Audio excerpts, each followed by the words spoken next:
1575年4月、武田勝頼が徳川氏の城長篠城を包囲します。長篠の戦いです。これを受けて徳川家康は織田信長に援軍を要請。織田徳川連合軍と武田氏の軍勢が設楽原で激突するのでした。はい、どうも皆さんこんにちは。今回は長篠の戦いについてお話ししていきます。この頃の勢力は大きく分けると2つに分けることができます。赤で示された織田派と緑で示された反織田派です。織田派の主要なメンバーは中心となる織田氏と同盟を結んでいる徳川氏、そして関東まで勢力を伸ばしつつある上杉氏です。対する反織田派の主要なメンバーは織田氏によって京都を追い出された三好氏、朝倉氏滅亡後の混乱によって国を治めることになった一向一揆、そして武田勝頼が継いだ武田氏とその同盟国である北条氏です。見てわかる通り織田氏は東西から挟み撃ちされているような状況でした。このような状況の中、長篠の戦いが勃発します。それではまず武田信玄が死んだ後、武田氏はどうなったのかという話から始めていきましょう。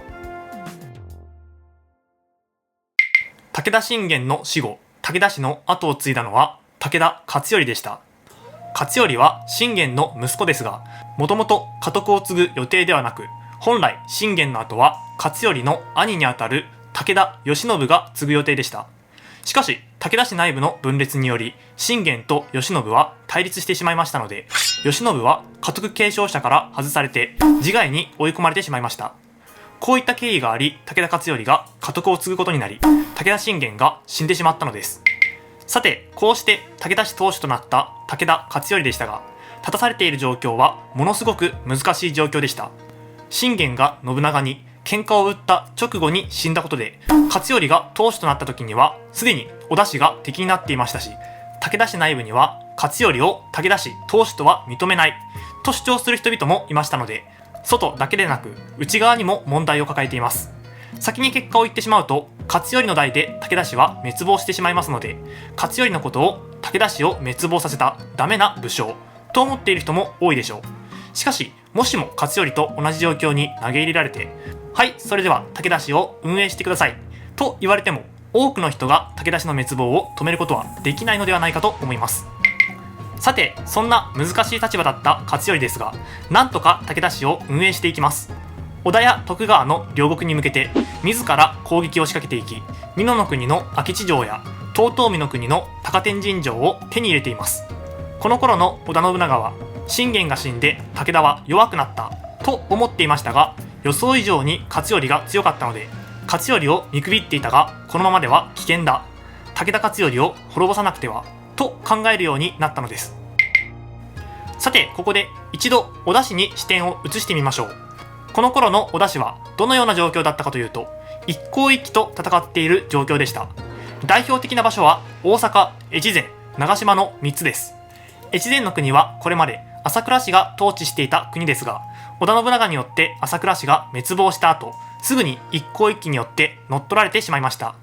というのも、越前には蓮如によって開かれた吉崎御坊という一向宗の大きな拠点があり、もともと一向宗の力が強かったからです。そして長島の一向一揆ですが、こちらは尾張のすぐ近くだったこともあり、信長にとっては厄介な存在でした。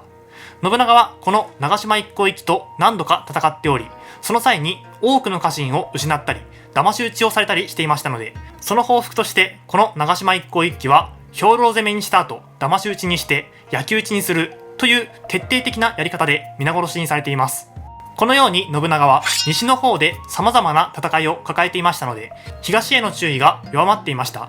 武田勝頼はこの隙をついたのです。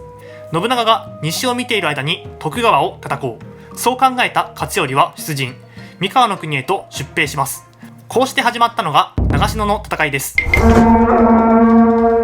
斐の国を出陣した武田勝頼は三河の城を次々と落としていきます。攻略目標は徳川家康の本拠地岡崎城です。しかし武田勝頼は途中で作戦を変更、吉田城の攻略に動きます。しかし勝頼が到着する前に救援に駆けつけた徳川家康が吉田城に入城してしまったので、勝頼は再び作戦を変更し長篠城を包囲します。この段階での家康は勝頼に対抗するほどの力を持っておらず、信長の援軍を待つしかありませんでした。しかしその信長は西で戦っている真っ最中、勝頼の作戦は思い通りに進んでいました。こうして徳川方の長篠城は武田氏の軍勢に包囲され、じりじりと消耗していきます。ここで活躍するのが徳川方の鳥居強右衛門という人物です。この鳥居強右衛門の話は創作の可能性が高いのですが、有名な伝説なので紹介します。長篠城から密かに脱出した鳥居強右衛門は急いで信長に助けを求めに行きました。一方この頃信長は予想よりも早く西での戦いを終わらせており、家康を助けるために岡崎まで進んできていました。鳥居強右衛門は信長に長篠城が危ないから助けてほしいと報告し、信長から救援を約束してもらいます。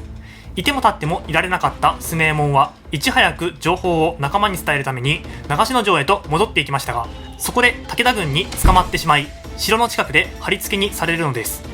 そして武田軍から信長は助けに来ないから早く降参しろと城に向かって言えと強要されますが、強右衛門は逆に信長はもう近くまで来ている、もう少しの辛抱だと叫んで城内の軍勢を勇気づけました。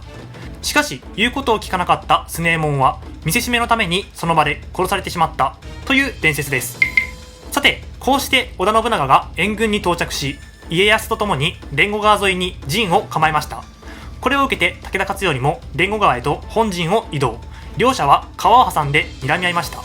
こうして設楽原で戦闘が開始され、鉄砲と弓矢が入り乱れる乱戦となります。しかし織田徳川連合軍はこっそりと別動隊を編成し、長篠城を包囲している武田方の砦を襲撃していました。これに呼応して長篠城の中にいた軍勢も城から飛び出して武田軍を攻撃。武田軍は逃げ道を断たれてしまいます。だんだんと消耗していった武田軍は最終的には命からがら撤退。武田氏はこの撤退戦でたくさんの家臣を失ってしまいました。こうして長篠の戦いは織田徳川連合軍が大勝を収めたのです。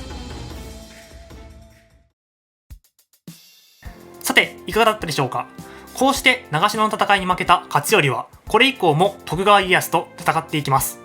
一方、戦いに勝利した織田信長は息子の信忠に家督を譲り、尾張と美濃を与えて武田勝頼の対応に当たらせます。じゃあ信長本人はどこに行ったのかというと、近江の国へと移動しました。こうして築かれたのが有名な安土城です。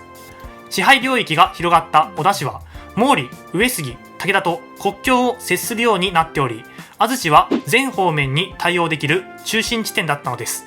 また支配領域が広がったことで、もはや信長一人では各地の戦いに対応できなくなってしまいます。なので信長は家臣たちに各方面を任せるようになりました。先ほど言ったように武田対策として織田信忠を配置したように、北陸方面は柴田勝家、大阪方面は佐久間信盛、中国方面は羽柴秀吉、畿内方面は明智光秀、関東方面は滝川一益、四国方面は織田信孝というように戦いの分担をしていきます。すべての戦いを紹介すると訳が分からなくなると思うので、これ以降の動画ではいくつかの戦いを紹介していくことにしていきます。中でも次に紹介するのは大阪方面の戦いです。ということで次の動画では石山合戦についてお話ししていきます。それではまた次の動画で。